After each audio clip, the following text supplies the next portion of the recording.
نحمده ونصلي على رسوله الكريم أما بعد أعوذ بالله من الشيطان الرجيم بسم الله الرحمن الرحيم.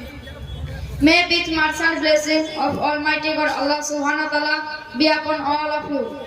The Honorable President, the Honorable Chief Guest, the Honorable Teachers, and dear audience. Assalamu alaikum wa rahmatullahi wa barakatuh.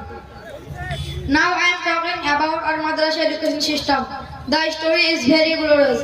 The needful madrasa education was built by our Prophet Hazrat Muhammad sallallahu alaihi wasallam.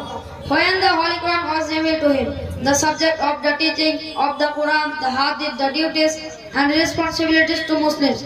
Our madrasa name is Bhumi Chandigarh Bhattacharya Islamic Madrasa. It is a big madrasa. It has more than 100 students and 12 volunteer teachers.